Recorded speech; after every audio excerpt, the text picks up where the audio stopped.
Hello guys, magandang araw. Welcome back po muli sa ating channel. Pasensya na medyo light na itong post na to, pero i-feature na natin itong isang property naman dito sa may General Trias, Cavite.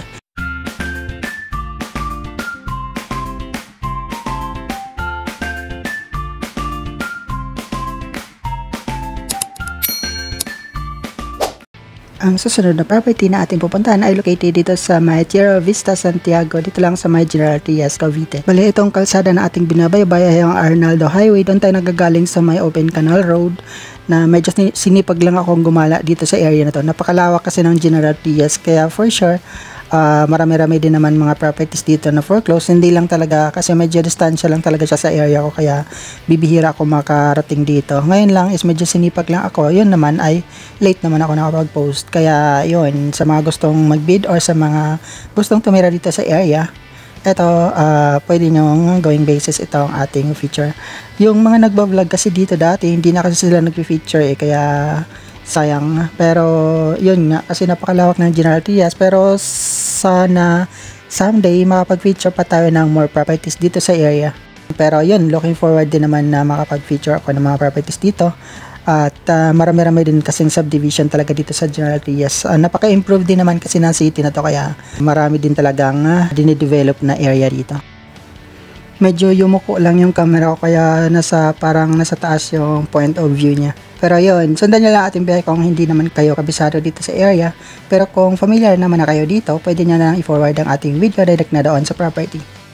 Maraming salamat sa mga patuloy na nakasubaybay sa ating mga videos, at para sa bago pa lang sa aming channel, click nyo lang po ang subscribe button at ang notification bell para updated ka kapag meron tayong mga bagong upload. Sa mga hindi po nakakaalam, hindi po tayo agent or connected sa pag-ibig foreclosed properties. Kagaya nyo lang din kami na nagbibid para makakuha ng sariling bahay. Medyo mahaba lang po talaga yung kalsada, kaya yun, nasa inyo na lang ako i-forward nyo itong video. Pero kung gusto nyo naman makita ang paligid, sundan nyo lang ang ating biyahe. Let's go!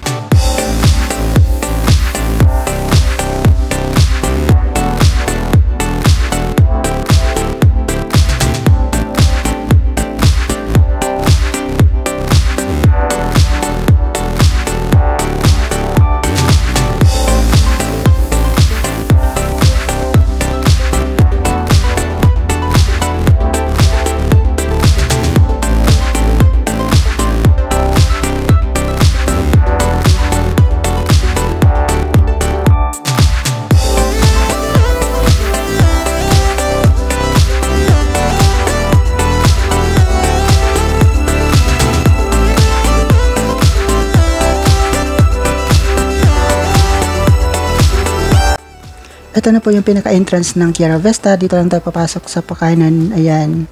Ito yung pinaka-main gate niya, pero wala naman tao, kaya dito tayo, diretso lang tayo sa loob. Nasa looban pala yung pinaka-ano niya. Yung sa labas pala is parang ano lang siya, signage. Pero dito pa yung pinaka-entrance gate niya. Ito siya. Diba? Ayan, may mga bantay din naman dito sa guardhouse. Ito, maganda din naman yung guardhouse nila, at nakita niyo naman napaka-aliwalas ng place na to. Diba? Ang gaganda ng ano niya, ang gaganda ng spacing ng mga bahay dito. At itong unit naman na ating feature is naka-single attached siya, kaya medyo malaki yung lot area niya. Makikita niyo siya mamaya. At ito naman is medyo sa looban pa siya ng konti. Hindi naman konti, medyo looban talaga siya, kasi makikita nyo ang aliwalas ng spacing dito kaya distansya talaga yung kalsada. Kung wala kayong sasakyan, syempre magko-commute kayo dito, medyo distansya talaga siya. Kung lalakarin nyo, pagpawisan kayo, maglakad palabas ng Arnaldo Highway. Pero maganda exercise din naman yun. Hindi ako kabisado sa mga establishment dito sa malapit.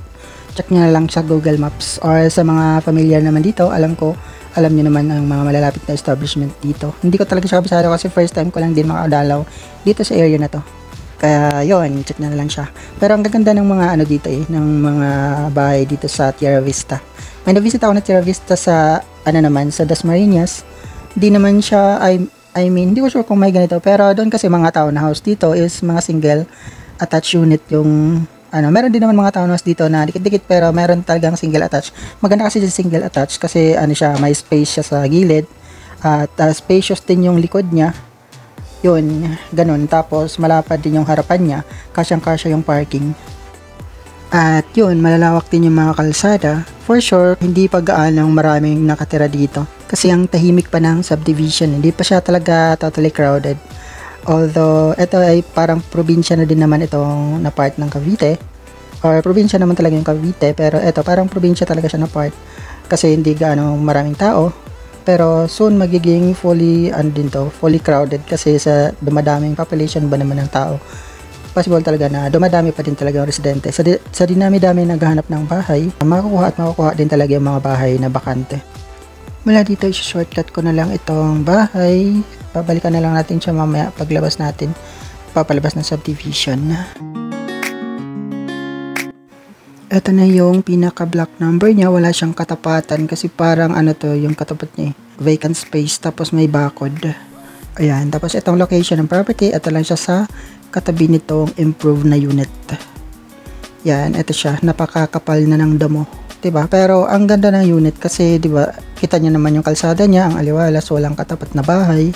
At itong pinakabahay mismo is malapad din yung harapan niya. May space pa sa gilid at ayun, meron din siyang space sa likod. Kumbaga, parang kitchen portion nitong bahay is nasa likod siya. Napakakapal nga ng damo dito sa may harapan. Ayan, parang nakakatakot eh. Pero yun, ang ganda ng view niya sa harap kasi open space siya eh. I mean, vacant space siya eh. Tapos, ito yung itsura niya sa loob. Bare unit pa siya, semi-finish. Meron siyang wala pala siyang pintura. So, bare unit nga lang talaga siya. Combination ng steel at semento pa yung yung hagdan. Tapos, eto may poster dito sa Pag-ibig. Ayan, nakalagay sa bintana. Tapos, dito sa may pintuan niya, eto, open yung doorknob niya pero meron siyang padlock. Kaya hindi natin siya mapasok. Ayan, hindi natin makikita yung taas. Pero for sure, walang improvement ang taas. Na-foreclose lang siya, hindi siya tinuloy nung dating nakakuha nitong property.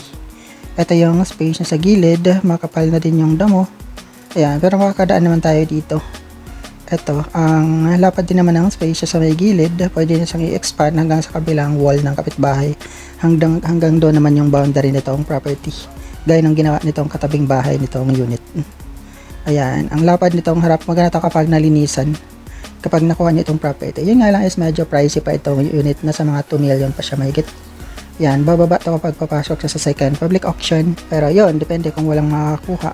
Kung merong nag-bid naman nito, for sure, madali lang ito makuha kasi hindi naman siya ganun For sure, hindi din ganun kadami yung magbibid dito siguro. Yan, nasa bidder pa din naman yun. Ito yung view niya sa side, steel deck yung ceiling niya. May 2 bintana dito sa taas at may malapad na bintana din siya dito sa may gilid. Kaya maganda siya. Yan, ang lalawak talaga ng mga property dito sa General Trias. Diba? Ito yung likod niya. Andito pala sa likod yung niya, parang lababo. Ayan, yung lababo niya. Ito sa likod pala siya nakalagay. Yun nga lang is open space siya. Kailangan nyo siyang ipapaayos pa kapag nakuha nyo yung property. So, kailangan nyo pa siyang pabubungan at ipapa-extend or papa-close itong likod para magiging exclusive siya sa bahay nyo. Kasi open wall. Pero ang kagandahan, nilagay niya sa likod kasi malaki yung space niya sa looban. Diba? Yan, at sarado din naman kasi itong pinto sa may likuran kaya hindi natin siya mapasok. Hanggang dito lang talaga tayo sa labas. Yan, wala siyang padlock pero sarado yung doorknob. Ito yung harap, taas niya. Tapos, yan, ganyan lang. Wala na siyang gripo, pinaklas. Diba? Ito yung katabing bahay. Yan, kapal ng damo eh. Yan, ganyan lang siya.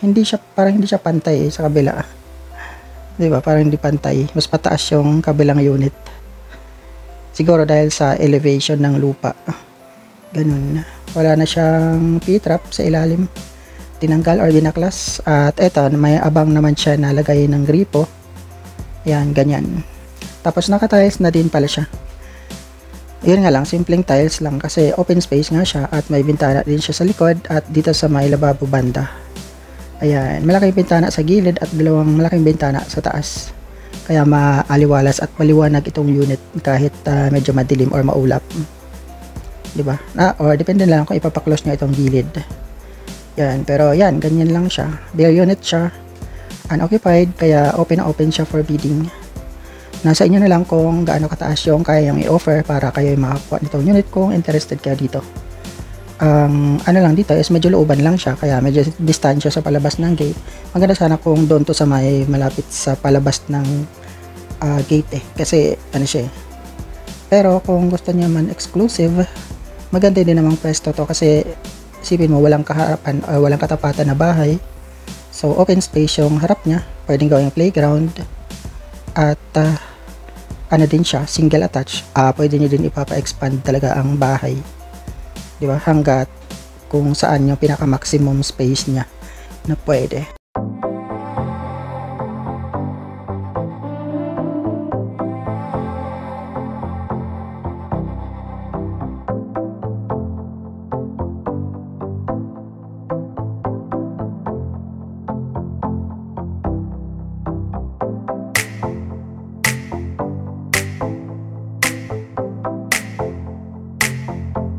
Itong property available sa first public auction under tranche number OPA 1510014. Acceptance of bid offers is from February 10 to 14 and then ang opening of bid offers is on February 17. Ang property number 815-2024122000130. Ang property location is at Block 41, Lot 10, Tierra Vista, Santiago, Phase 2, General Trias, Cavite. Ito ay isang single attached unit na may lot area na 72 square meter and then floor area of 44.5 square meter. Ang minimum bid price sa Pag-ibig is 2,184,800 and then ang gross monthly income na required based sa minimum bid price is 38,434.83 at ito ay isang unoccupied property.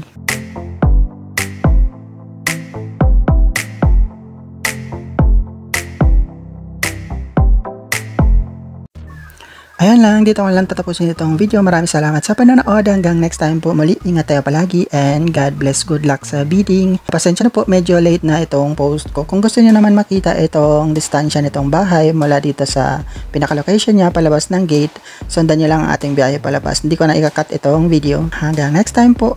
Pasensya na sa mga nag-aabang dito. Pero yun, possible pa din naman na lalabas ito sa second public auction at sa negotiated sale kung sakaling walang makakakuha. Pero kung meron naman, good luck. And congrats in advance.